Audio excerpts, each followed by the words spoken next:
Hello, everyone. Hello. We are here today.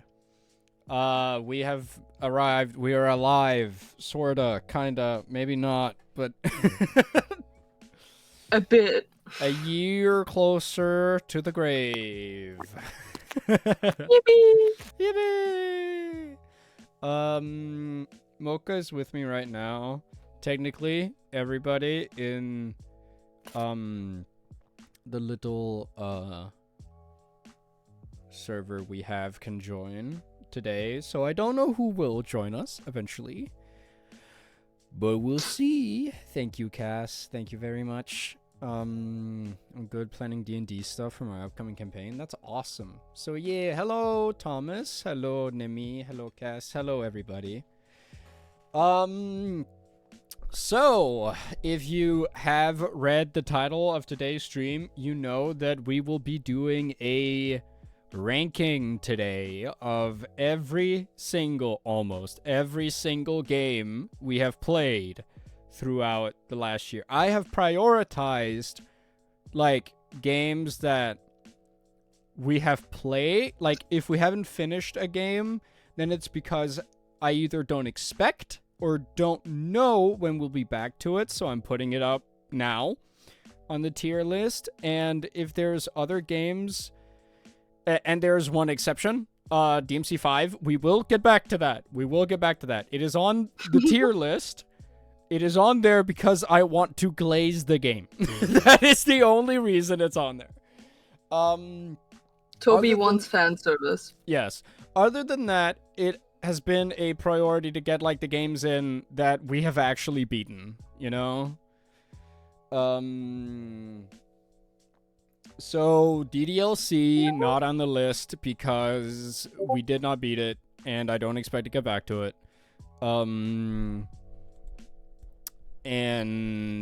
yeah. I just didn't think DDLC... Like, we didn't play enough of DDLC for me to be able to rank it. And you know. So, this be the list. We will not need game audio today. And the reason why you see these fuck-ass ads here is because it is not possible to use an ad blocker on tiermaker.com because they will literally not allow you to do anything on the site. So we're gonna have to deal with those weird AI-generated ads. So, yeah.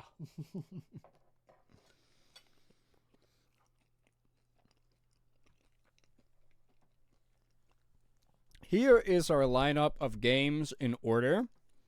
Amnesia, Security Breach, Day Shift 3, Sans, Undertale, Mystery of the Druids, Resident Evil, Silent Hill, Silent Hill 3, Silent Hill 2, Silent Hill 2 Remake, Hollow Knight, DMC 1, DMC 2, DMC 3, DMC 4, Edith Finch, Signalis should also come before that, DMC 5, and then the little quick break stream we had with, or like the return stream we had with Resi 2 Remake before we went back to Amnesia. I will not be replaying all of these games again for, like, this 2-year anniversary, mainly because I do not want to touch Security Breach with a 10-foot pole again.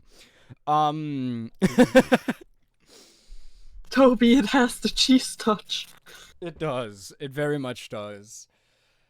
So, yeah, I also have food with me. So, I will be munching sometimes. If I'm quiet, it's because I'm munching. You need to have, like, a sound alert of om nom nom. No. Yes. I don't know how to set up sound alerts. You have streamer thing on, right? No.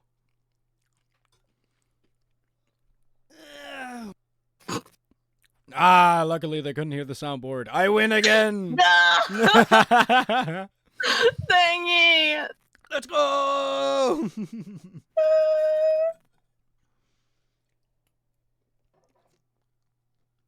But yeah. So, little story time before we properly get into this is, so I was out doing a bike ride today, which was a terrible idea. If you live in Denmark, around my region, you would know. Because, we had quite the heavy rain and strong winds today. Okay. It was fine on the one way, but when I went to go like back the other way, or like just as I reached town, actually, I got caught in a massive fucking cloudburst that just would not let up, and I got drenched wet. It was not fun. I did not like that experience at all. It was so bad. I'm taking the train home. I'm not biking in this weather. But I had to, because I had to like bike all the way across town just to get to the fucking train station.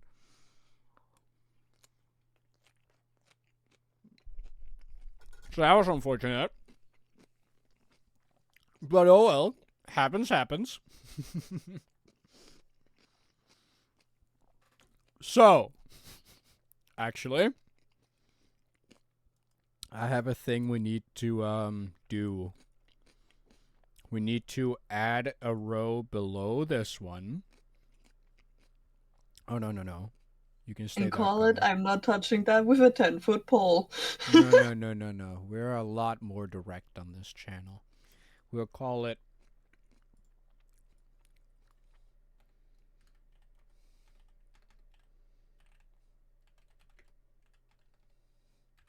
motherfuck ass security breach.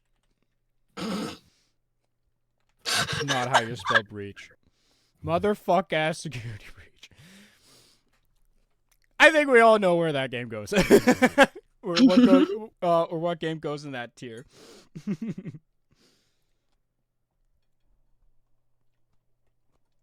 So, shall we get into it?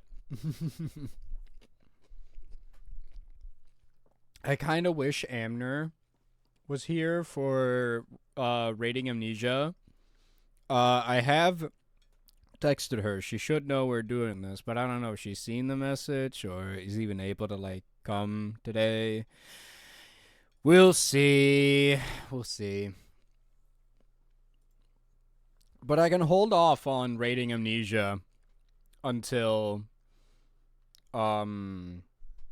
last then, and if Anna comes in, we'll rate it when she's here. But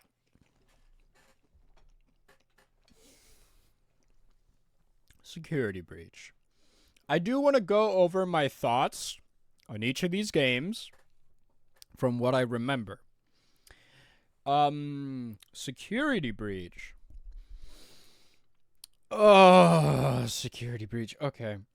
So it's not that I just hate on security breach blindly, okay? We need background music. We do need background music. This is a little too depressy-wessy. So You need like the music in the background. Yeah, fuck it, why not? Now I'm just gonna look up royalty free music.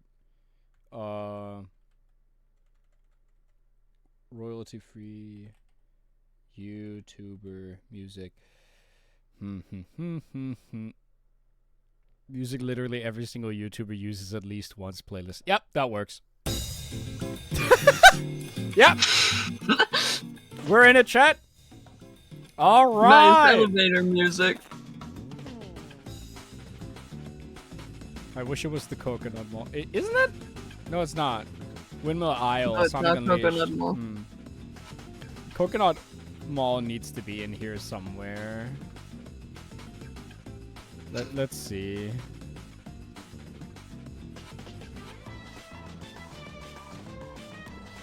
I'm thinking it's not in here right now, actually. Wait a minute.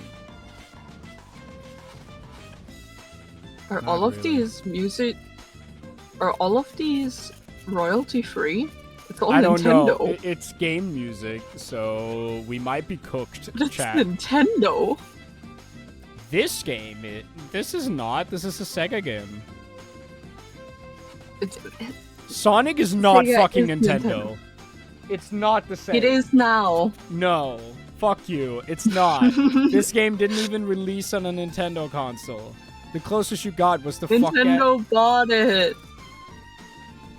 Nintendo has not bought Sega. What? Haven't they?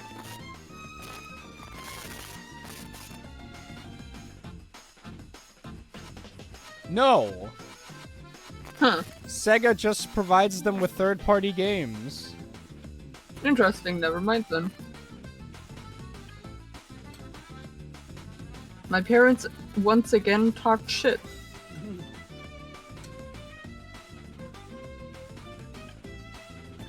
Alright. Well. So. Let's get into it for real this time. Security Breach is a fundamentally broken and mind-numbingly dull experience from start to finish. The best the game gets is the Sun and Moon section and the endoskeleton section. That is as good as the game gets, okay?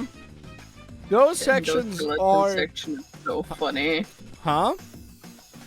The endoskeleton section is so funny if you like sit in a crate and watch them walk by, because their faces don't leave you. Like they continue staring at you, but they're just like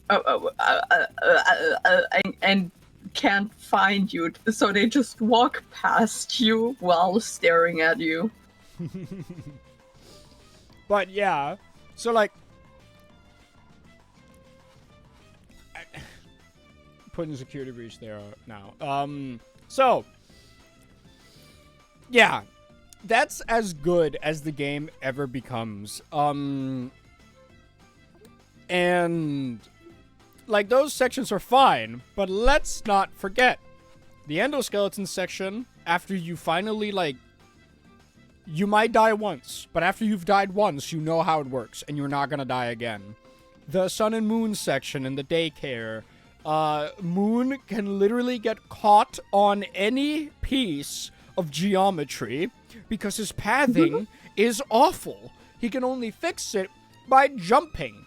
And when he jumps and flies around, that's its own can of bullshit, okay? It's still the scariest the game becomes. Still bullshit. And, okay, the characters, say what you want about them. They're not fucking robots. They do not act like robots, okay? I don't care. They don't act like, they don't talk like robots. They don't move like robots. And sometimes they do when they repeat like dialogue when they're chasing you. But that doesn't feel like they intended to make them feel like robots. That just feels like the devs ran out of time to give them more voice lines. The pathing of every single enemy in the game is so awful that, like, the game literally needs to teleport them to your location when you get caught by the security bots. And the security bots have magnificent pathing. Why? Because they only have one fucking path. They're stuck to a rail going around in circles, and if they catch you, you get one of the worst jump scares in the entire franchise. And oh my god.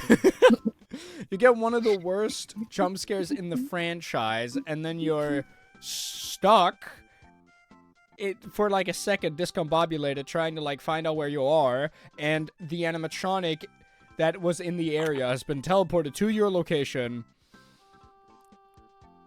and now you have to deal with that. Not good. Very not good. Vanny was so wasted in this game, and it was supposed to be her game, bro. Like, what the fuck? Oh, there's so much stuff about Security Breach that pisses me off. And the game is fucking broken, glitchy still. It has not been fixed. If you go back and watch those old VODs, like the last one, I beat Security Breach. Not by getting an actual ending. Well, I did get an ending, but I beat Security Breach by going up to a specific wall in the basement, which the game thought was the fucking entrance. I was trying to decommission Chica, but no, the game thought I was at the main entrance while staring into a fuck-ass wall, in the basement, hearing Freddy's voice like I'm fucking schizophrenic, and then getting the prompts of stay, leave, and Vanny. And I just was like, I'm so done. I'm so done with this game. And clicked Vanny and finished the game. Every time you walk through a wall, the entire game world fucking deloads. It's so... Oh my god. It pisses me off so much.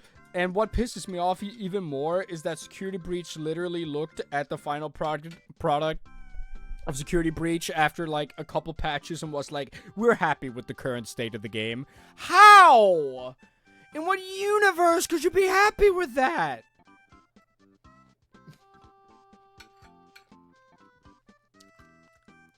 It's not the worst game I played. Which, after all that, you might be like, which fucking games could be worse? I'll tell you. But for what Security Breach represents, it gets the bottom tier.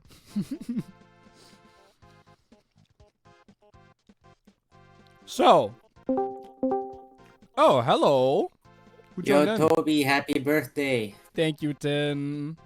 Toby, Hello, happy Chris. birthday, and I wish for you to clean up your fucking tabs and play Half-Life 2 for the love of God. No. I guess your birthday will not be very happy because you're not gonna play Half-Life 2. It has already been happy enough. Don't worry about it. It can be happier. It can be better with Half-Life 2. Half-Life 2 makes everything better. Yes, indeed Sure. it does. Sure. Half-Life 2 is love. Half-Life 2 is life. That was it. Have a good rest of your day. Thank you. See you guys. Keep ranking anime women, whatever that was. I'm not ranking anime women. What the fuck? Oh, anime men, got you. No, I'm ranking games, bro. I'm ranking games. Sure. Okay,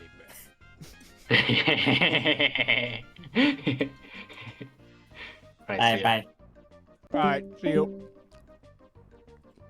Alright, Mocha. See you around.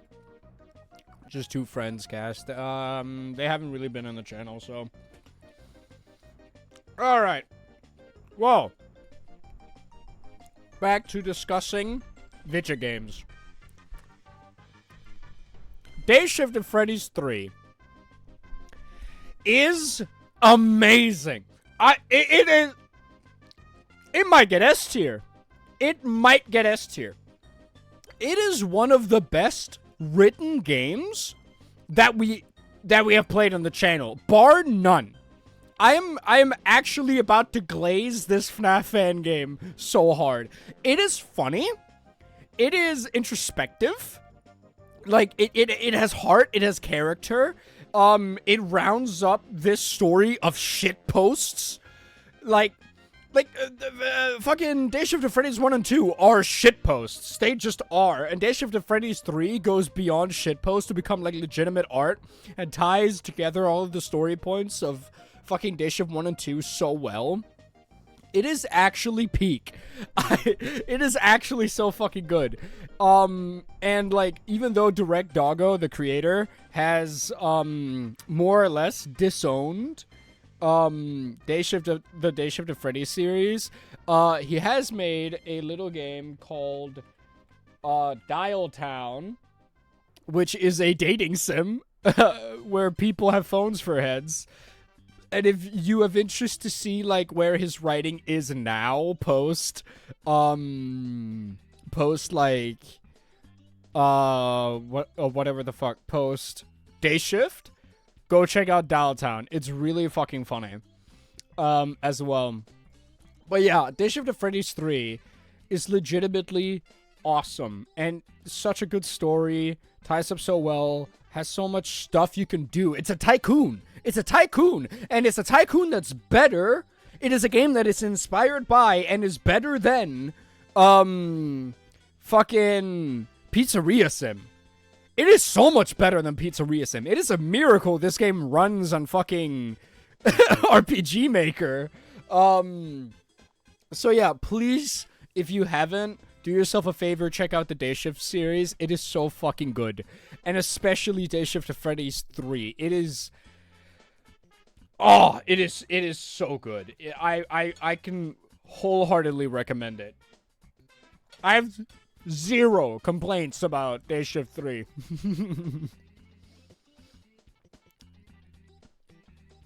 So let's move on to Sans Undertale. So, I know we have a lot of Undertale fans here today. Or maybe not today, but here on the channel in general. We have a lot of Undertale fans. And I'm kind of like mixed on Undertale. Not in the sense that I didn't like it. I did like it. But Undertale is a very cool game conceptually. You still have that Alphys PTSD for real, Nemi. Yeah, basically everything up until the Alphys section was great. Not the best written thing I've ever played, but I can see why I got hype, and all the characters are very charming. And the concept of you either being able to choose being like good, or being a good person, or being a bad person, and it having an effect on like the world around you that can be felt, is actually really fucking cool. I'm staring at you right now. Are you afraid that I'm gonna put Undertale low? Undertale has some really fun characters, and it was very fun to like voice act and stuff like that. And yeah, my only real complaint is that, like, thinking back Nick. about it. Welcome back. We're talking about Undertale right now. Don't say anything wrong or I'll smack you. Don't say anything wrong. Listen, my opinion cannot be wrong. Yes, it can. I think the characters of Undertale are fun. I think Alphys is annoying. Very much so. And her section, like the puzzle at the end of the game was not hard. It was just tedious and not very fun. The final boss was very cool. It changed up like the whole art style and stuff. She's made to be annoying. That does not make it good, Cass.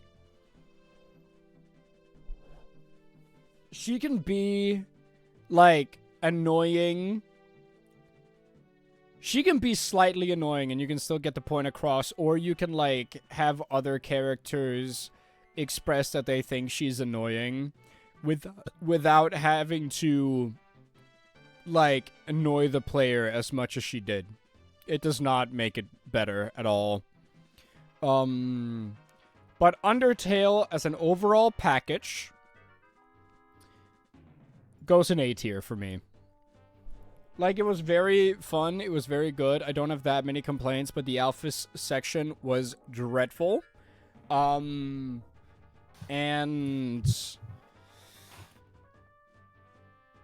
while the RPG mechanics are cool and you have a lot of options in it, I feel like there's basically no point to not just go full mercy route, because of the fact that as soon as you have solved the puzzle for an enemy of how to mercy them, you can mercy them faster than you could kill them. You know? There's no real purpose. reason not to just mercy everything unless you literally just don't want to do that and get a different ending. So I would say Undertale goes in A tier. The Mystery of the Druids. So for entertainment factor, it's S tier. As a game, it's D tier. It might be, like, honestly speaking, the worst game I've ever played, but it was funny. Not intentionally so, but, like, it's, how do I even explain Mystery of the Druids? I don't think I can. I don't think I can explain this game. It's so bad. It's like a point-and-click adventure game, but just done horribly. Like, because I can't explain it, and only because I can't explain it. We're doing another KCO show off. No. We are doing a short little reaction to Fiznum's Mystery of the Druids video. Because, like, this game... You said you would never become a reaction. I know, but let me be this time, okay? Let me be. So the thing is, like, I just literally can't explain it to people. I can't explain it.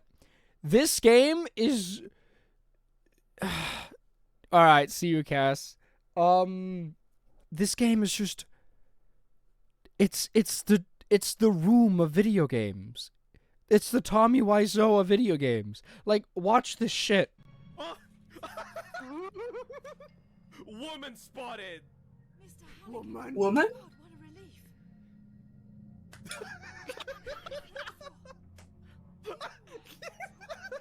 what a Who are you? What are you doing here? Bray.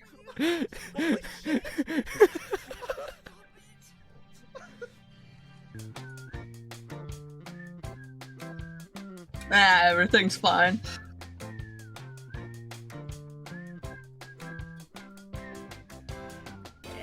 Oh, look, a photocopier. I wonder if what great like insights Halligan has about this photocopier.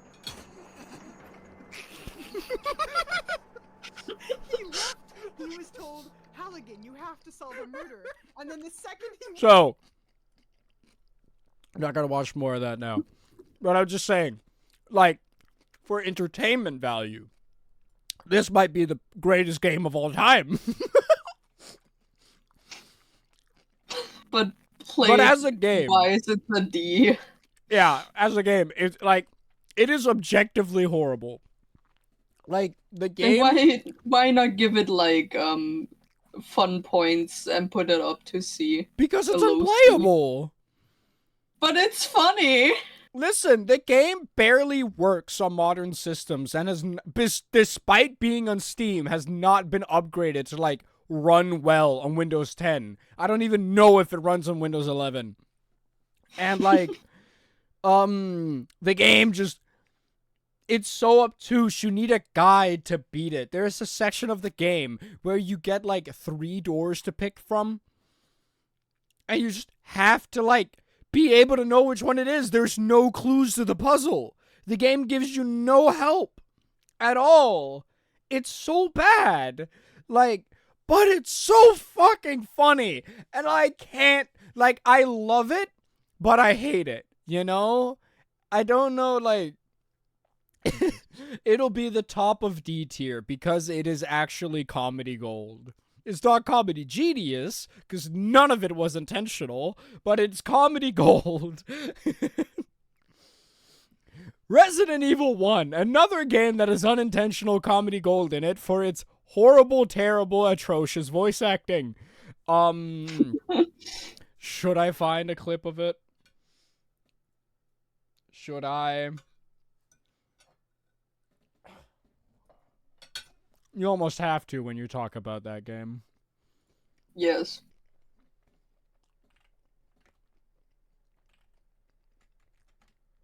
It is so fucking funny. Like the voice. Rebecca, what are you doing in this place?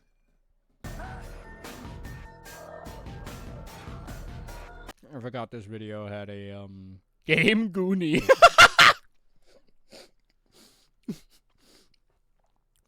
Dude, in modern times you need to get that name changed. You cannot be called Game Goonie anymore.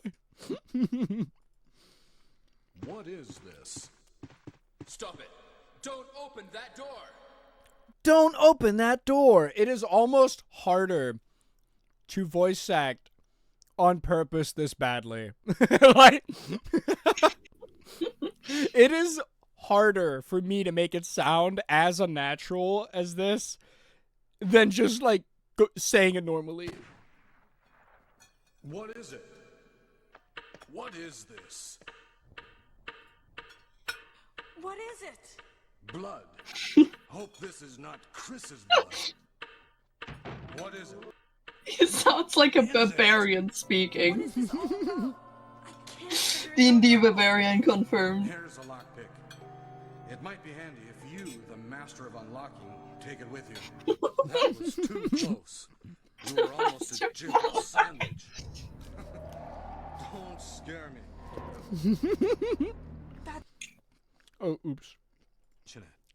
What a monster. I can't believe. What the hell is this place anyway? I can't believe. What the hell is this place anyway? That's what I was going to say. Now, there are a lot of rooms in that mansion that we can't get into because they're locked up. I have been looking around for clues. Okay, I'll go to the other house and see if I can find any clues. That's so fucking funny too, because the reason why there's such a big delay between like when they talk and when they move is like because the game has to load every single dialogue and animation individually for the characters, which takes the game so long to do for no reason at all, which makes it just feel so fucking stilted. It's so fucking dumb. Is this? That's right. This is the ultimate life form. Tyrant. Chris? Stop it. Stop it. Wesker, Stop it. Get some help. Stop it. Chris, stop. Don't do it. Stop. Stop It's it. like one of those pygmy girls going like, stop! Stop Literally. it! Literally. Stop! Oh my god! Oh my god. It's so fucking good. So, you know, for that S tier, you know, no, okay. Let's actually talk about the game for a second. The game has aged horribly. Like, oh my good god. It is not only the, you know, voice acting that's aged poor. It's not even that it's aged poorly. It was bad at the time. Game journalists literally made fun of the game's voice acting, saying stuff like they didn't have money to pay actual voice actors. It was just interns. It was just American interns they had doing the voices, like saying stuff like that. It was so mean, but at the same time, can you blame them? Not really. Like, I think the game, like, also, it's just not scary anymore. The game doesn't have, like, the game can't pull off really, or doesn't successfully pull off really scary imagery, and the game's sound design is not that scary either. Like, as a game, like, it still has good mechanics, you know, like laying the foundation of survival horror, but the remake literally did everything this game tried to do so much better that I would never not recommend the remake over the original. So I'm gonna give Resident Evil 1 a C tier. actually. Damn. Because, like, yes, is the game super important? Absolutely. Was it the best horror game for its time? Yes, but 2 years later, we got Resident Evil 2 on the PS1, which wipes the floor with Resident Evil 1. Resident Evil 2 on the PS1 still holds up today. Like, the tank controls, it feels like the map was better designed around the controls, so that it's not, like, as annoying to steer the characters. There's a lot more enemies packed into certain rooms, so you feel like you're up against, like, tougher odds and stuff. So, like, they kept everything that worked in Resident Evil 1 and literally just improved on anything on it. So, like, if you're gonna play a PS1 Resident Evil game, make it either Resident Evil 2 or Resident Evil 3. There is no reason to play Resident Evil 1 if you're not playing the remake. The remake is worth playing. The remake is fucking awesome. But Resi 1 on PS1 is it's not all of that, I'm gonna be honest. Now, for a game that is all that, Silent Hill 1 goes straight into A tier. Silent Hill 1, while having slower tank controls than Resident Evil, had bigger maps, so it was easier to do. They used the limitations of the PS1 really smartly by having the game, like having the town of Silent Hill being covered in fog to hide the fact that the draw distance that was required to get the PS1 or to have graphics of Silent Hill 1's caliber fully 3D loaded at all times, you know. To not show the limitations of how short the draw distance for that would have to be. And then it has an interesting story. The voice acting, not great. I dare say not even good, but it's better than Resident Evil 1's by a mile, despite still having some really funny voice lines sometimes. And Dahlia Gillespie being probably having some of the funniest delivery of any character ever. The game is also, it's more focused on like being psychologically scary, with having like more grotesque monsters, more varied types of bosses, actually having like gore that is very, very hard to explain, and then also having a story that is more personal, with like you're not playing as a cop looking for your dead cop friends. No, you're a dad trying to rescue his daughter in this town that's overgrown with monsters, right? Like, it's just very consistently good all throughout. The lamest part of the game is the sewers, but that's just like because there's nothing fucking down there, right?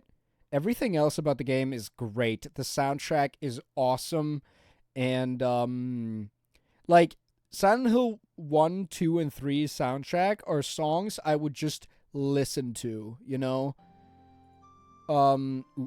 They are songs that I would literally just listen to on my day-to-day, to the point I would put them on my playlist if I could. I might actually be able to. I might have to go look at to go have a look at that, because like the songs are actually just that good.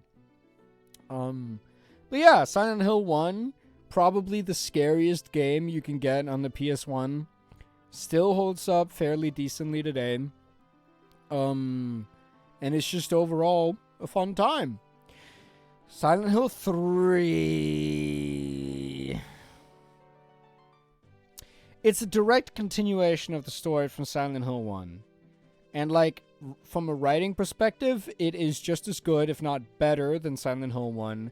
And gameplay-wise, many people would claim that it's better too, but I'm gonna be honest, the gameplay is gonna put Silent Hill 3 at a B tier for me. Because I found the enemies in Silent Hill 3 very annoying and way too tanky. Especially the final boss. Like, unless you almost have, like, you need so much fucking ammo to beat the final boss without running out of ammo that you basically have to avoid doing combat at all throughout the entire game, aside from the boss fights, to be able to beat the final boss with adequate ammo. And like the enemy that knocks you over has driven me up the wall both times that I played the game. So yeah, Silent Hill 3, like, very similar quality-wise to Silent Hill 1 in terms of story. It is much scarier. I will say Silent Hill 3 is probably the scariest Silent Hill game from a purely, like, design philosophy standpoint. But the gameplay of the game just does not live up to Silent Hill 2 and Silent Hill 1, in my opinion. Silent Hill 2, my former favorite game of all time. So it's going in S tier. Call me biased, but it is really good. It was the game that gave us Pyramid Head, which has just become like the fucking icon of the entire Silent Hill series, for better and for worse. This Silent Hill 2 has the best writing, with, like, James is by far the most interesting main character, in my opinion, in the series. With, like, his internal struggle literally changing this town around him, and how it also changes the other characters, or how the town also changes differently for other characters around them, and they can't see each other's worlds, which is so fucking cool. You get Laura, which, yeah, she's an annoying bitch in the start, but, like, she is very important to the story. Soundtrack, still peak. There's not a single boring area in the game, in my opinion. It's just a super solid, consistent experience, and it has, like, the most interesting endings as well, in my opinion. And it is probably the most, like, it's the game that tears the most at your soul, because it's easier to feel like the game is more specifically attacking you with some of the stuff that happens, and, like, the way the characters talk. So yeah, I would say Silent Hill 2 is a fucking S tier game, and I would recommend it to absolutely everybody. It's also not only fun to play, but also very fun to watch. In my opinion. Yeah. Mocha, if you want to, just talk about some of the games, and, like, explain what you think about some of these games, if you want to. Day Shift at Freddy's. As I agree, this game has brought me so much fun. Undertale, for me a S game, but I understand the A because of the Alphys part. I had a lot of fun with this game, would recommend. Silent Hill 2, I never played it myself, but it was very fun to watch. And I saw so many funny clips, but also serious clips. I really love it. I think I missed a lot of the mystery druids thing. For me, Security Breach has fun value because I played it with a friend, so it would end up in, like, a good D. The reason is that, like, really, I had so much fun with this dog shit game. It's still dog shit, but it was funny as fuck.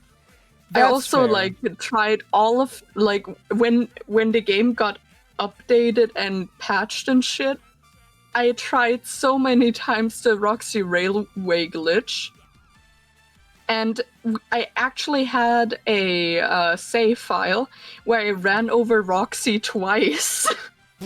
It was so funny.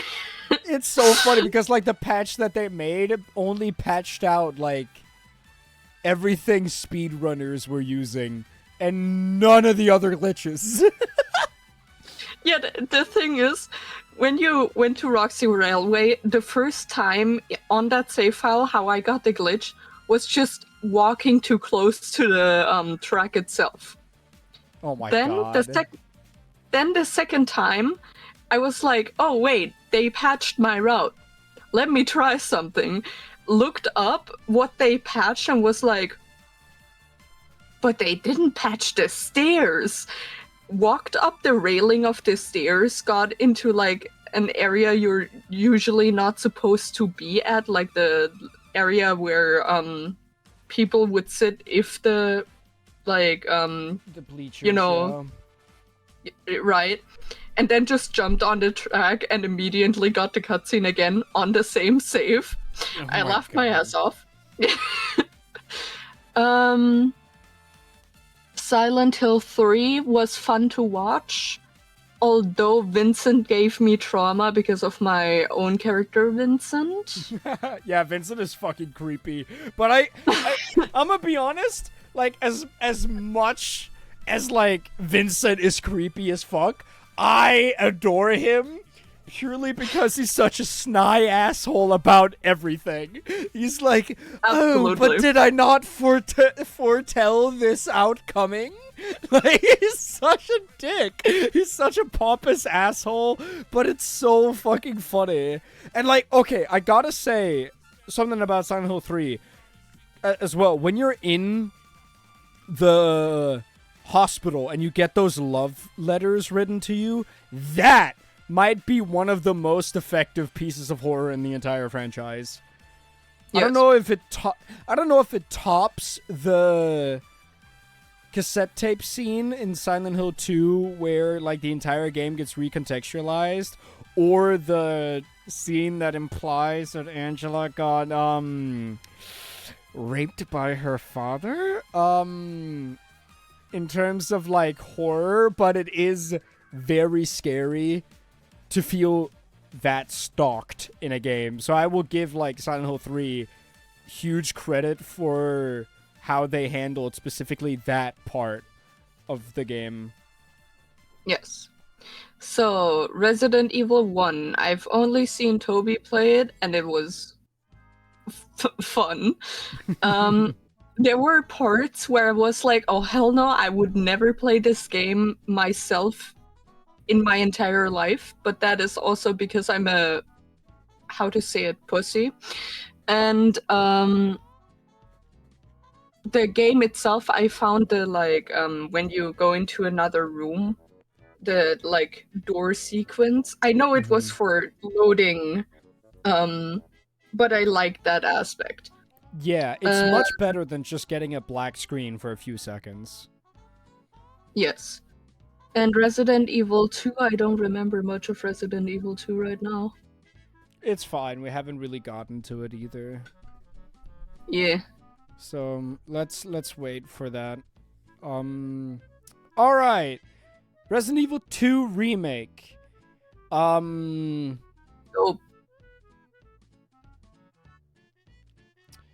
If it would run. The thing is, if I didn't have constant lag issues because I have a terrible processor, this probably goes in S tier as well. Yeah. Because, like, it's Resident Evil 2, but more contemporary and kind of scarier. Do I like how easy it is to, like, just manhandle the enemies using melee as soon as you understand how they function? No, I'm not too keen on that. I'm gonna be honest. I would like it to maybe, like, maybe just have, like, the melee combat be slightly more sluggish so you don't really want to engage with it unless necessary, you know? I would kind of...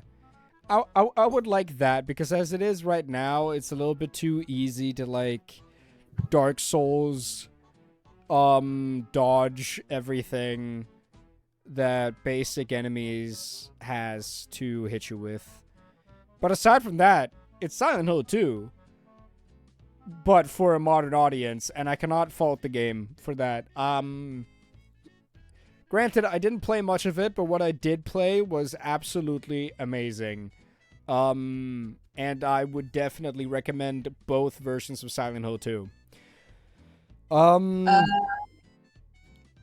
Hollow Knight. Can I first say something to Silent Hill 2 Remake? Yes. It's just a thing I want to mention real quick. I do like Silent Hill 2 Remake. It is an amazing game from what I've seen. But it was way more fun watching you play the original than the remake. Yeah. Not because of like lagging issues or whatever. It was just like nicer to watch in a way. Yeah. But I feel like that might also just be because like I know so much about Silent Hill 2, I could not stop yapping about like all of the different like symbolism and stuff that I found awesome about the game. But it was also not fun watching Fiznum play a bit. Or better to say, it was fun to watch, but it was like, eh. But yeah. I when I get my processor upgraded, we will be playing Silent Hill 2 Remake again because it deserves it. It deserves to get fully played, I think. So Hollow Knight. I might make enemies now. Might? I don't know. I'm very split on Hollow Knight because there's a lot of stuff that Hollow Knight does that I love. And there's also a lot of stuff about Hollow Knight does that I hate. Like the map system. I think the map system is terrible in Hollow Knight. Like, the game only gives you the outline of the room's shape. And on a first and maybe even second playthrough, I'm sorry, but that is not enough to know where the fuck you are. If the game just gave me the courtesy of also drawing where, platforms were in each room, I would not be as mad because I can use the shape of the room and the placement of the platforms in said room and perspective it to the map to figure out where I am. Because too much of the game's areas, like when you're in a biome, for lack of a better term, too much of it looks the same for me to be able to navigate without having to use the map. And the map is huge. I don't mind the map being huge. What I do mind is, and I know it's a Metroidvania and stuff, but at the same time, I would want in a Metroidvania that when you get a new ability, you are forced to use it immediately so that you know what that ability can do. You know, for example, when you get like the upgrade to the dodge where you turn black, there's not one of those black gates that you can now zoom through in that area, in that whole area. The game literally does not tell you that you can go through the void gates now. When you get that, you just have to guess it. And I would prefer the game showing by example what each forcing you to use each ability once in every use case. So, because like you are gonna remember that there are other places that you can then use that ability, you know? And that makes it feel more cohesive and it gives you like a better idea of exactly what each ability can do. I did find the writing of the game very good, and like the enemy there was a lot of the enemies I found pretty annoying to fight. And but like the character writing was very fun. And yeah, I love the aesthetic of the game. I love the soundtrack of the game. The final boss was fun to fight. Most of the bosses were fun to fight. Most. Nox, or whatever the fuck his name was, and that one boss in the Dreamscape were horribly unfun. And I would not want to fight them again. So for that, Hollow Knight gets A tier. Good game, but it has some flaws. It's like the same situation as Undertale, right? Where it's an overall good game, fun experience, but there's a handful of things that I don't care for, and I wasn't in the zeitgeist and like the fandom of it like you were, Mocha. I completely understand why you want to put it in S tier, because it defines such a huge part of like your time on the internet. And like you have so much history with the game that I just simply don't have. So I don't know how being part of the community feels. And being part of a community obviously boosts whatever being around, whatever the community is centered about. And that makes complete sense. But for like that reason, I will put Hollow Knight in A tier. Now, Devil May Cry. Wait, no, okay. You could talk about Hollow Knight if you wanna. I don't have much of an opinion on Hollow Knight unless that I really, really like the art style. I don't know if I would be able or would have fun playing it just because of, you know, what a person I am and what I play. I like the story a lot. I like the characters a lot. And I like the aesthetic. Mm-hmm. Yeah. It was fun to watch people play it, if that helps. Yeah, that's fair.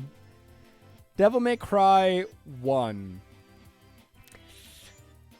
Devil May Cry 1.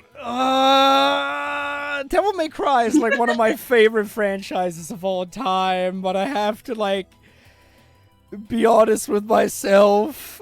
Don't be biased, Toby! Devil May Cry 1 is a C tier. It's a C tier game. The game has a lot of charm. But you have 4 combos you can do. That's it. You cannot switch quickly between your melee weapons. You can't switch at all between your firearms unless you go in and do it manually. Like a lot of what I associate with Devil May Cry is just not really in this game. Like super intricate combos and stuff like that. Not to say that you can't go like stylish combo mad in the game, but it's just not as fun as in the other games, in my opinion. Then you have also the bosses. Most of the bosses, like Phantom, fine.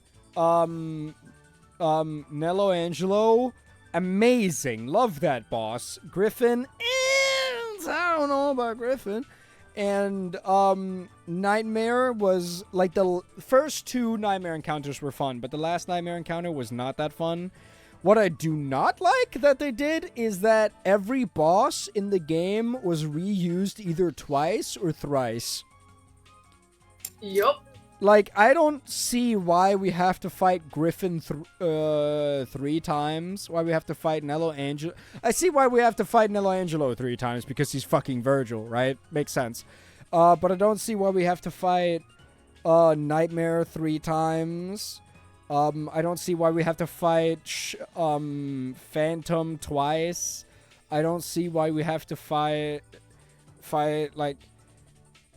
I don't see why we have to fight them so much. And Mundus being a fucking shoot 'em up, a fucking shmup boss, was very weird. And then having like the 2 phases, one that was the shoot 'em up, and then the other one which was like on this platform system, which basically got ripped off in DMC4. But that's besides the point. Mundus was as cool, was a cool as fuck villain, but the voice acting in this game is very funny. Let's just put it at that. I was supposed to be the one that filled your dark soul with light. And that voice line and all that shit. But I don't know. Like, Devil May Cry 1 laid a good foundation, but compared to the other games, it doesn't really hold up as well. But Devil May Cry 2.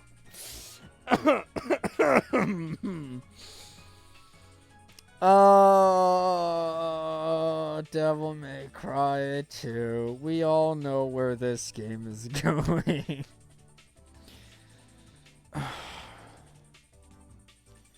Devil May Cry 2 was the game for me that was the most painful to play. Like, it was the game that was the least fun. I went into the game with bottom of the barrel expectations and also tried to be as, what can I say, optimistic about it as possible. But quickly the game just fell apart. The bosses were boring. The game was dreadfully easy. The weapons, you got guns, which ruined the whole game, because they were able to juggle enemies by themselves. You didn't even, okay, the guns in Devil May Cry 1 are technically more powerful, but you can only juggle and fully stun enemies if you get them airborne first, which was not a problem, or which was the problem in DMC2, that you could do all of that shit and it completely ruined the balance of the game, that you can completely incapacitate basically every enemy in the game just by holding down the shoot button. Dante had lost all of his personality. The story was shit. Like, I don't understand why he needed the fucking flipping coin, despite it being the same fucking thing on both sides. Like, Dante has immeasurable drip in DMC2, I'll give him that. But, like, apart from that, nothing about him screams Dante.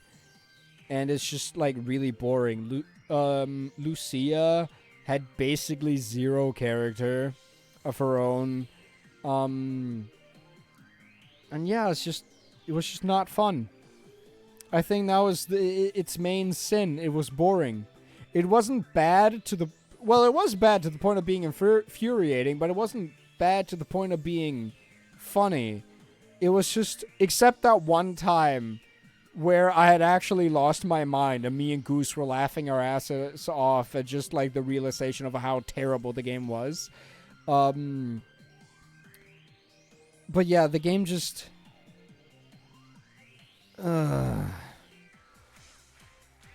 I don't.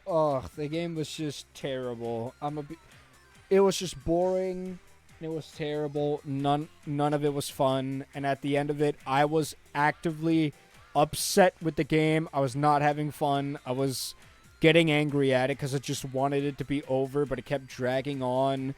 It even reused the Phantom fight from DMC1, and it didn't even fucking change, like, the art design of the boss. They just lifted it straight from DMC1, and didn't change anything about it, which was horrible and lazy. And yeah, there's no worth in DMC2. If you're gonna play the DMC series, avoid DMC2 unless you truly want to experience everything. It was not worth it. It was not fun. It is worse than Security Breach. It is a worse game than Security Breach. Security Breach, I was less consistently annoyed and angry with than playing through DMC2. What is your thoughts and ideas of DMC2? You didn't really see much of it, did you? Or because I don't remember if you were there for that stream. I saw parts. It was meh. Yeah. Like, wasn't that like the game where you just kept on like shooting the enemies from far distance because that was the easiest way. That was the most optimal way. And Yeah. yeah, and the melee combat was not fun because like it didn't learn anything from Devil May Cry 1's example. Devil May Cry 1 got combat right despite it being rudimentary. It got combat right. The combat in DMC 1 is still fun. It is not as intricate as DMC 3, 4, and 5, but it is still fun. DMC 2's combat was not fun. There was no joy to be had there. So yeah. I'll leave off the discussion of Devil May Cry 2 there. Next up, we have Devil May Cry 3, which will get a solid A tier for me. Now, I have dumped into this game around 70 hours-ish? 70, 80 hours? And the reason why it's not S tier is because the enemies suck. That's the only reason. Like, half of the enemies are good, and the other half of the enemies are really fucking annoying, or can be really annoying. There's like a scale of annoyingness. Some of them are really, really, really, really, really annoying, and some of them aren't that bad. While still being a little annoying. And then there's all the actual fun enemies. But the problem is, the half of the enemies that are actually fun are all variations of the same enemy. Of the same base enemy. Every other enemy type in the game is just annoying. So that's why DMC3 gets A tier. It has a great story, maybe the best story. I don't know why I phrased that like I'm Donald Trump. It's the greatest story. It's the best story. Nobody has stories like I do. I walked in there and I said, this story is amazing. It's a great story. It's not like DMC2. DMC2 is gay. It's so gay. It's the gayest of gays games. As if Donald Trump would say that. He would, though. You're gay. He would definitely say that. Be so for real right now. No, he wouldn't. I know I've heard Trump. I know I've heard Trump call someone gay as an insult before. I know I have. And it's so funny. Holy shit. Anyway, enough about Trump. This is not a Trump tier list. Exactly. We should maybe do that. A Trump impression tier list. Fuck, that would be fun. No, okay. We should make a tier list of like laws. We should make a tier list of things that Trump has said and rank it from like least to most insane. Nah, everything would end up in most insane. It's like you're not getting farther. No, I don't know if everything he said. Well, everything he has said about politics has been pretty insane. But like, his insults against Biden were content. Sleepy Joe, come on now. Peak insult.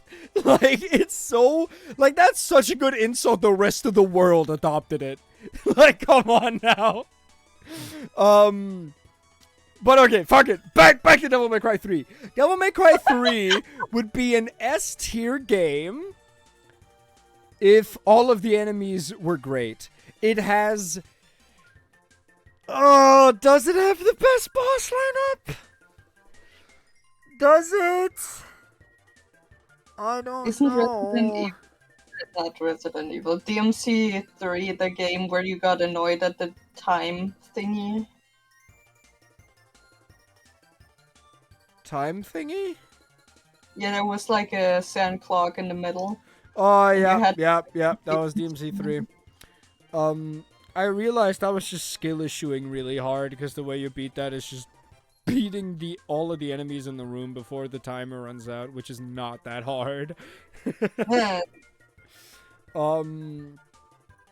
DMC3 has some of the best like mission design in the series. All of the missions are like have good pacing, not like DMC1 where some missions are 15 minutes and others are literally 2, you know? It's basically DMC1 but better in every way. And it introduced Styles. We cannot forget about that. It introduced Styles, which became a staple of the series. It has the most styles out of every game in the series. And yeah, it's just really fun. I would recommend Devil May Cry 3. The enemies can be annoying, sure, and not all the guns are that good. They're not equally balanced. I'm gonna say that for now. And, leveling up your styles is not that fun either because it's a very grindy process.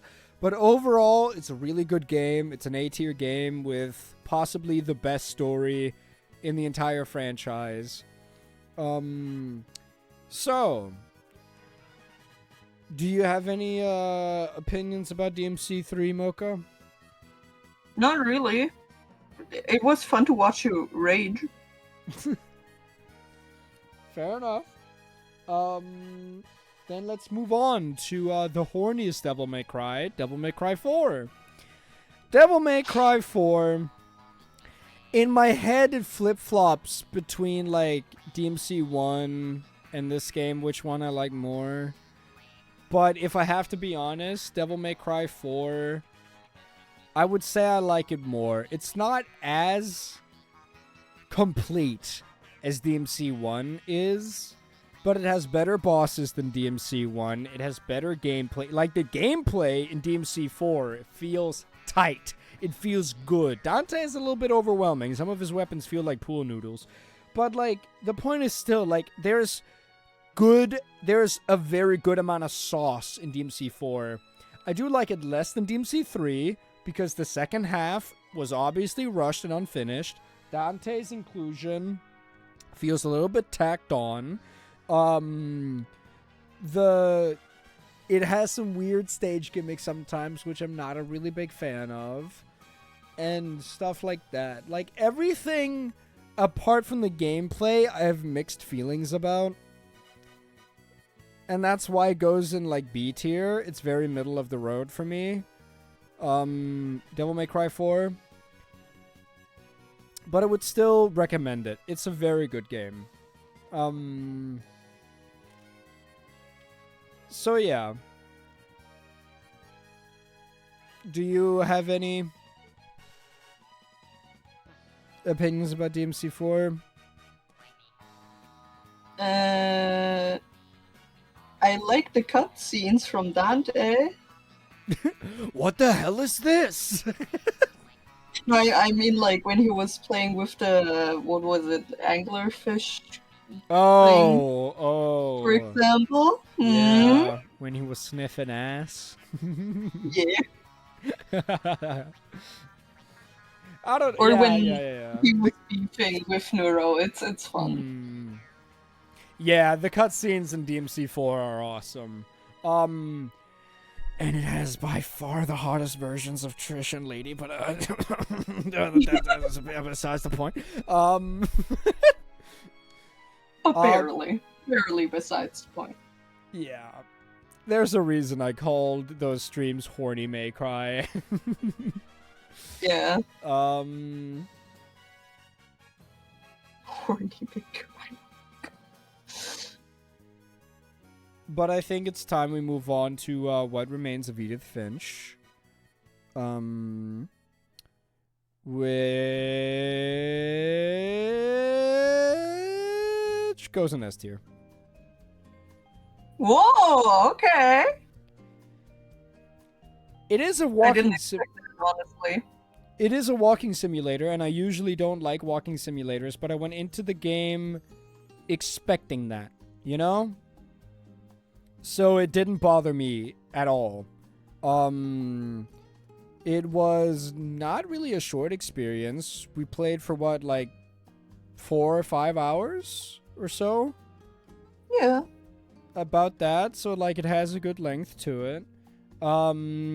and it is tied with Silent Hill 2 for the best story that of any game that we've played, in my opinion. I don't know when or if I'm gonna go back to it, because part of me just wants to like let that experience be what I had. But like when I was done with What Remains of Edith Finch, it felt the same as the feeling you get when you leave the movie theater after a really, really, really good movie. That was the feeling I was left with at the end of that game.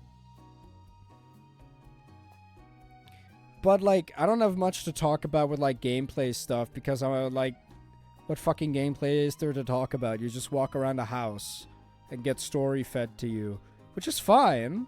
It's what the game wanted to do, is what the game wanted to be. It didn't fail at all in that, and that's why I'm not going to dock points for the game being quote-unquote basic, because it never strived to be anything else. It is what it is. Yeah. Like, it's different from, like, for when, like, I talk about a game like Silent Hill 3 or something, because then you're talking about a game that, like, actually tried to be something intricate and something cool and something really scary, but I feel like there's stuff that held that back. What Remains of Edith Finch doesn't have that. But granted, like, it's not as hard to make a walking simulator as it is to make an intricately well-balanced horror game with combat elements. But, like, we're not comparing it by that. We're comparing it by how well it achieved what it wanted to be. And I think What Remains of Edith Finch did a flawless job of achieving exactly what it wanted to be. And for that, it gets S tier. Yay! So, I know you have a lot of thoughts and feelings about this game, Mocha. So, go off on one if you want to. Sure. The game is very interesting to me because I like stories about death.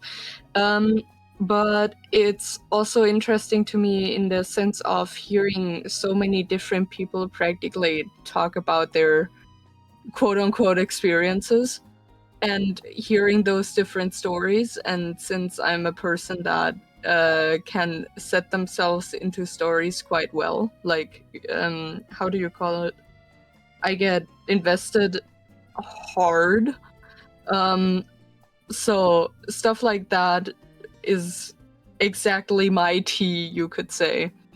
The walking simulator aspect, I get it that it's not the most interesting thing, but yeah, that's what they wanted. They're like, the people making the game were not focused on like the walking. They were focused on what they were actually delivering, and that makes it special. And I also find it the music. It's also interesting to me, like the unlocking feature. And some of the stuff, like, for example, one of the kids practically living in the room where his dead brother's, like, twin brother's, like, stuff is still standing, and it just being, like, tied off with a rope. Oh my god! Like, bro!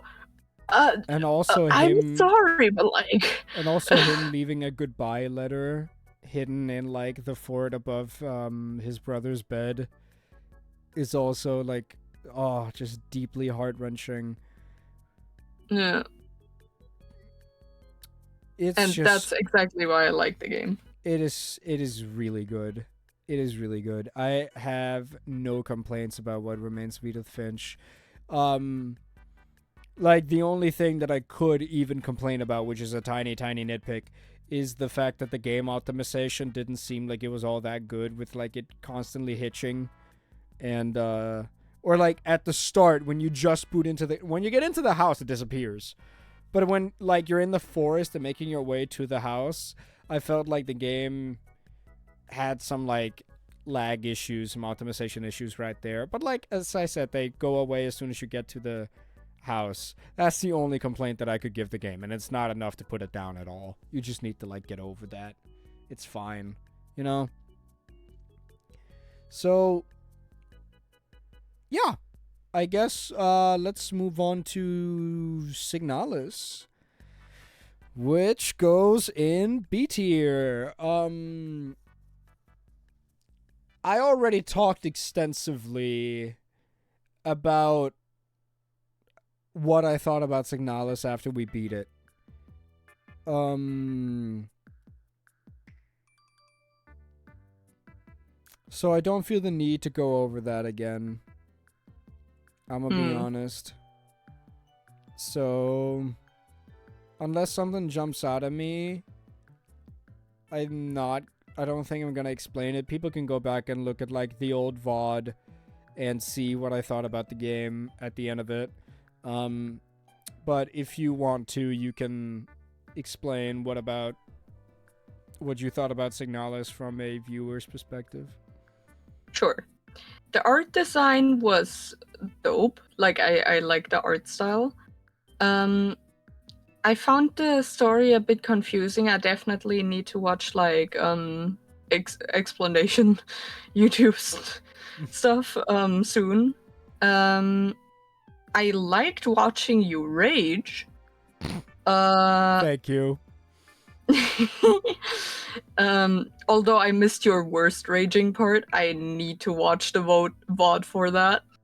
And the thing I found a bit, how do I put it, annoying was the music that played when you got into, like, enemy territory. Because, like, unless you were in a room that literally, like, it would switch from, like, no music, a lot of music, no music, a lot of music, because, like, the moment you would get near enemies, it was, like, loud. Yeah. But unless that, yeah, I liked the game. If I would have been playing it, I would have probably put it in the low C. But that, again, is just my favoring of other games and stuff. But overall, I liked it. I also liked the aspect that all of the, I think most of the models were named after, like, birds. And there was a lot of German in it, so that was also fun. Yeah, that's my opinion. Yep. All right.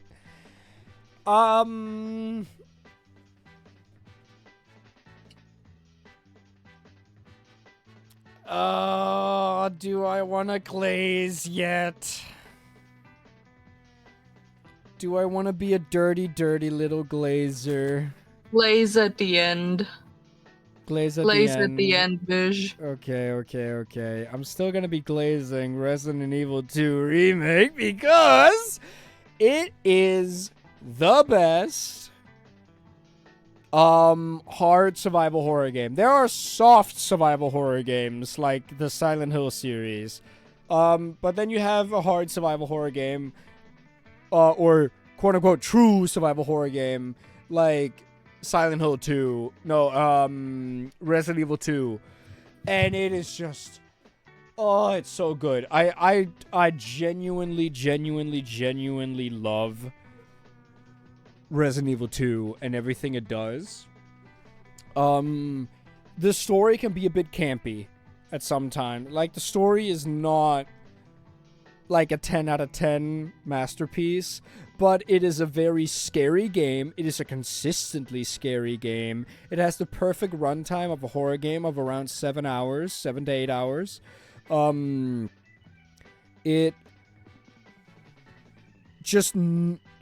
map was nailed. Like, the game has Mr. X. Like, oh my god. Talk about a peak fucking monster in a horror game.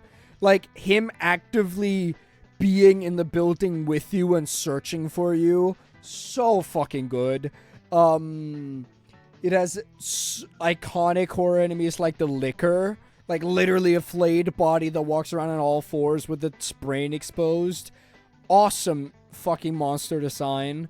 It has the G virus, which is the evolution of the T virus that gradually mutates the more it takes over the host body.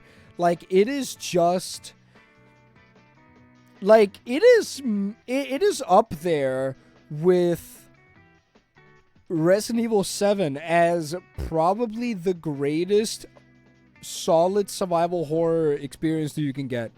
I would say that Resident Evil 7 is scarier, ever so slightly, but I would also say that Resident Evil 2 is a more consistent experience all throughout.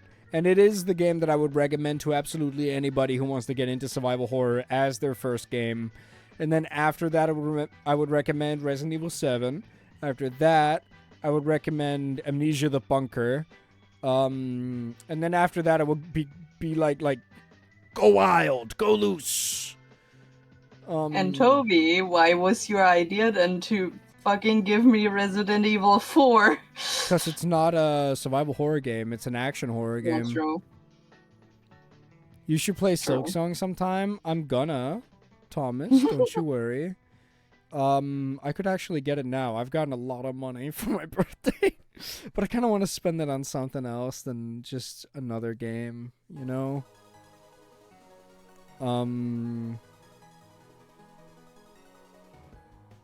Oh. Okay. Bowser's Inside Story, huh?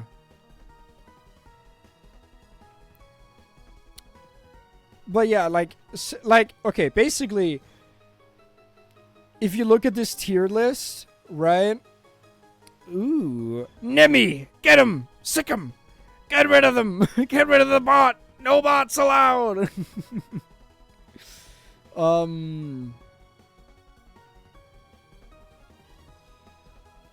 But like, not also, never mind, I forgot. But like, this tier list, if you want to like look at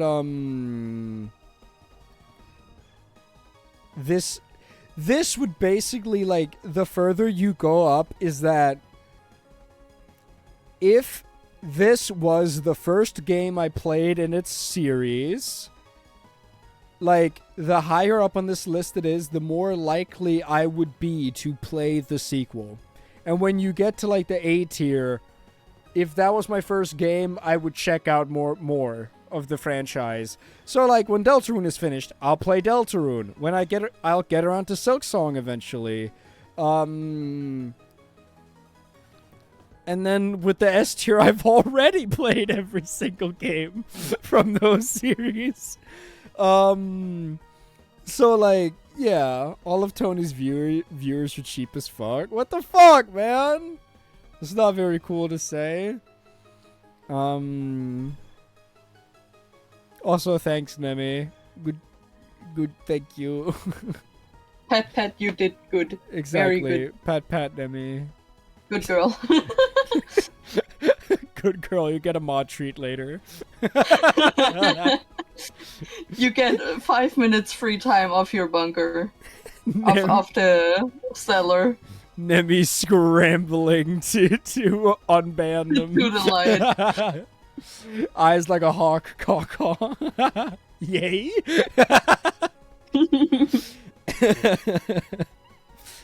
Mimi? This is what happens when you get into the mod bunker without me. I mean, I can put you down there. I don't know about that. I'd rather not put be stuffed I'll into a put cellar. you in the dungeon. Drenching. I'll put you Oh, in no. the dungeon. No! Please, no! Alright, Devil May Cry 5 goes to S tier. It's my favorite game of all time. I'm sorry. I am so incredibly biased. I am not capable of speaking about Devil May Cry 5 in a manner that is not Glaze. It is not possible. This game makes me come when I play it, okay? It is so fucking good. All the characters are hot. Especially the men. Hey. Lady is the hottest character in DMC5. Nico is a close second.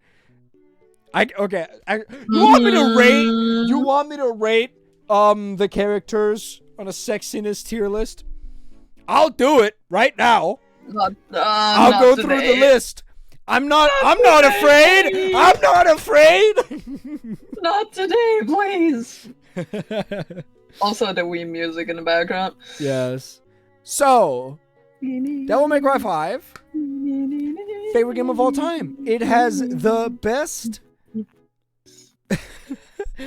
Sorry. And not just the men, but the women and the children. Topical Star Wars reference, Thomas. Thank you very much. But like, it has so much character. All of the characters are written perfectly. The gameplay is the best gameplay I've ever played in any game ever. Every single character, with the exception of one, is super fun and has super intricate combat.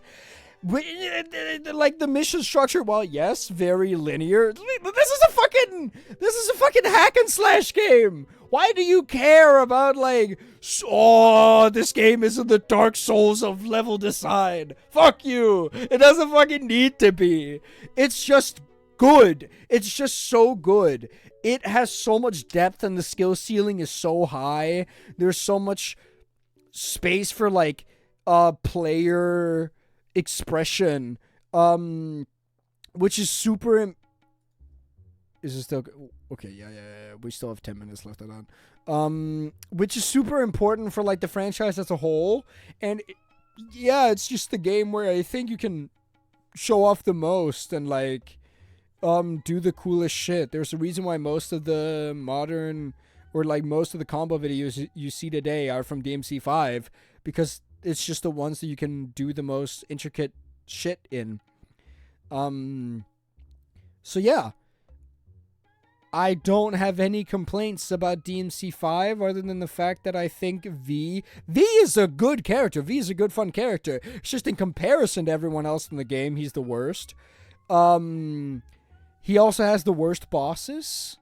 Or he has the worst boss, because he only has one. The other bosses he fights, he shares with other characters. Well, he also has Cavalier.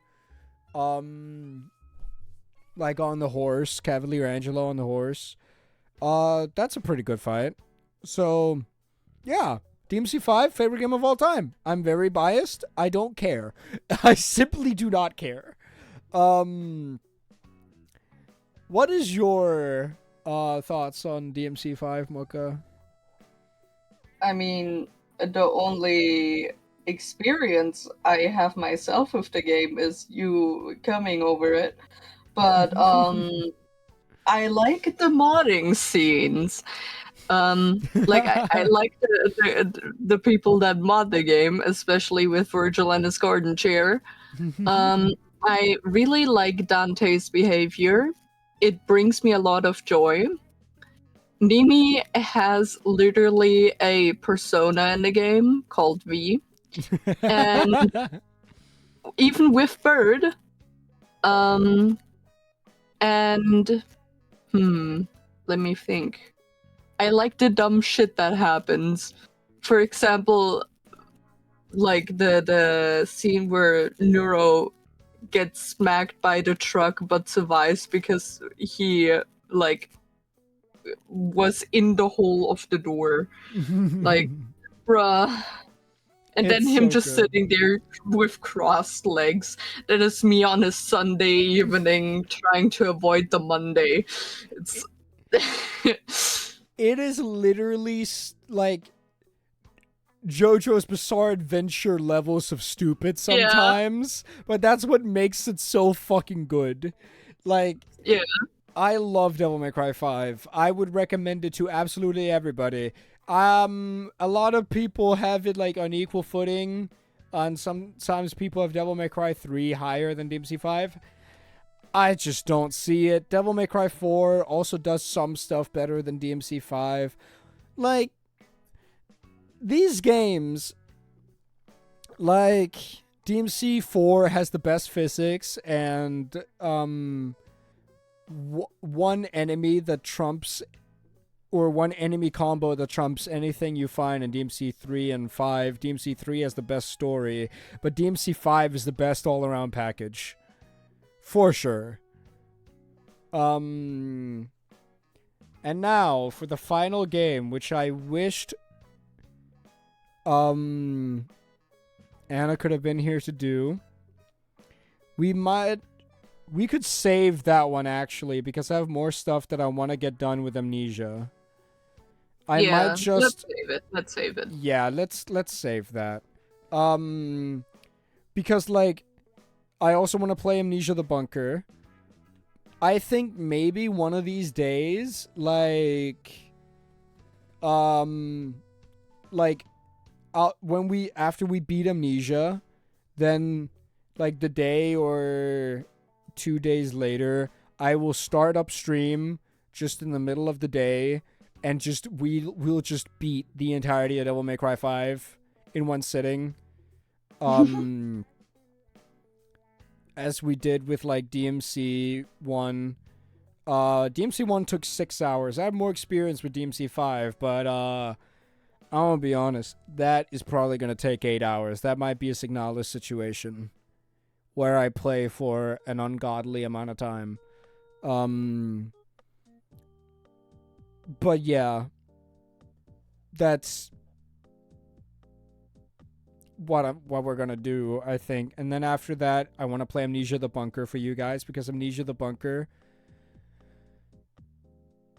is my second favorite survival horror game of all time.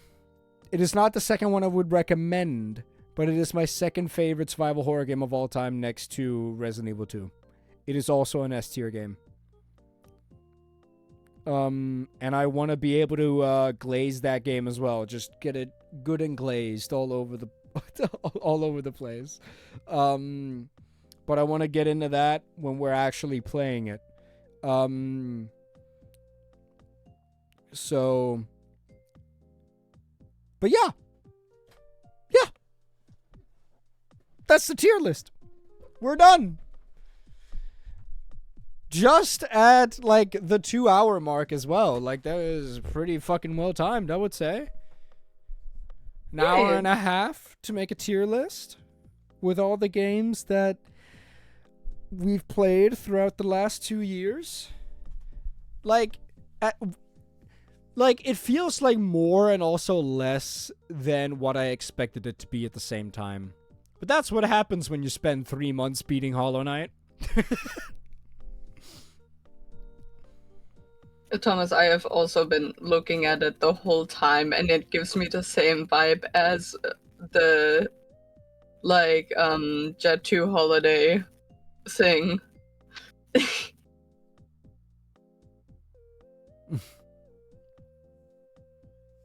Oh yeah, this thing. Yeah. I can't read it, but it gives me the same vibe as the Jet 2 holiday. It says 4 ways you can retire with 3 million Danish crowns. Cool. It's a scam. I don't trust it. Of course. But yeah, this is my tier list. Like even looking back, like looking at it right now, there's nothing I would change about this tier list. I think we pretty accurately has surmised where each of these games stand for me. And like it's very good that we've played mostly Peak. Yeah. And like you want to know what is like super funny about like this list? These games that we have up here don't even make up my top 10 games of all time. Yeah. I've just played too many games. I could like fill, like if I could just go and pick out a couple games and like have a tier list that is all S tier. Yeah, makes sense. Sorry. Don't worry about it. I think that'll do it tonight. I think that's okay for today's stream. It was just a fun little birthday stream. So yeah, I think it's fine. I mean, this would be normal time for you, like before you Yeah. had more time. So Yeah, exactly. it's fine. It's fine. It's what we're used to. Wait, how old are you now? I am 19. I'm an old, decrepit man. Toby, you're so back! It is so sore. My back Toby, you're aches so old you can't even read correctly. He said, "Wait, old are you now?" Not how old. Okay, I corrected him gracefully. Graciously, I mean, not gracefully, graciously. Which it's the same as how I generally ignore your spelling mistakes, except the time you misspelled wholesome is such an egregious way I could not let it go. Like, that was beyond dyslexia. That was just a misunderstanding of the word. You don't like my wholesome? No, I don't like your wholesome.